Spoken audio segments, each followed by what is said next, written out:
आपने कभी वाकई रुककर ये सोचा है कि आप अपनी जिंदगी में कहाँ खड़े हैं?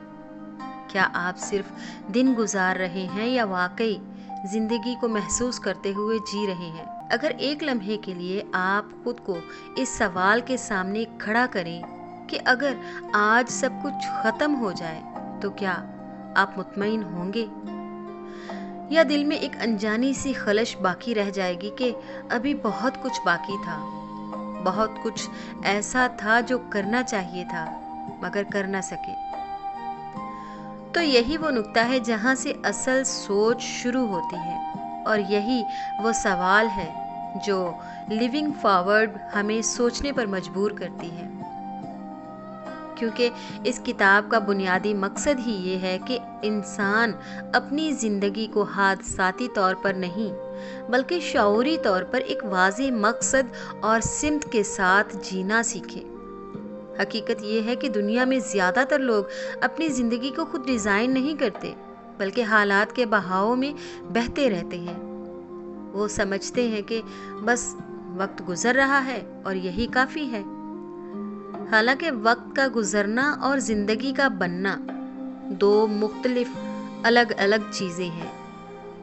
एक इंसान वक्त के साथ साथ आगे बढ़ तो सकता है, जाहिर सी बात है, दिन चढ़ता है तो रात आती है, और ये वक्त का गुजरना इंसान को आगे बढ़ा रहता है, मगर इसके बावजूद वो अंदर से वहीं का वहीं रह जाता है जहां वो बरसों पहले था। और यही वो खला है जिसे ये किताब पूर्ण करने की कोशिश करती है। अगर आप गौर करें तो ये मसला सिर्फ सोच का नहीं बल्कि आदत का भी है। हम में से बहुत से लोग सुबह उठते हैं और दिन का आगाज किसी वाज़ेह मकसद के बगैर ही शुरू कर देते हैं। हम वही करते हैं जो सामने आ जाता है। मसलन कभी मोबाइल में खो जाते हैं, कभी ऐसे कामों में वक्त लगा देते हैं जो ना हमारी तरक्की से जुड़े होते हैं और ना हमारी खुशी से, और दिन के इख्तिताम पर हमें ये एहसास होता है कि हमने बहुत कुछ किया मगर हासिल क्या किया? हासिल तो कुछ भी नहीं हुआ। यही वो मसरूफियत है जो बज़ाहिर हमें थका देती है मगर हकीकत में हमें आगे नहीं बढ़ाती।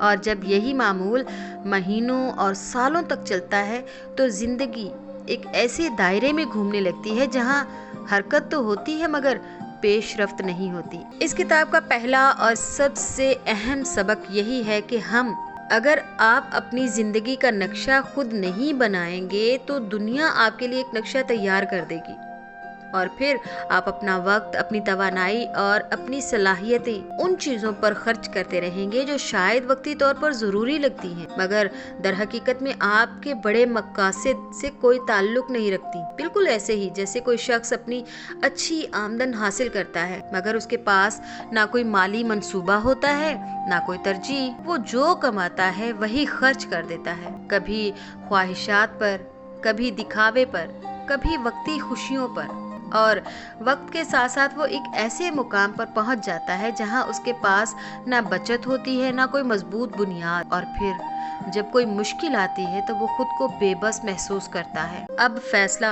आपके हाथ में है कि आप अपनी जिंदगी को किस तरह जीना चाहते हैं। कि असल तब्दीली उसी लम्हे शुरू होती है जब इंसान अपनी जिम्मेदारी खुद ले लेता है और अपनी ज़िंदगी को एक वाज़ेह सिमत देने का फ़ैसला करता है, और यही फ़ैसला उसकी पूरी ज़िंदगी का रुख बदल सकता है।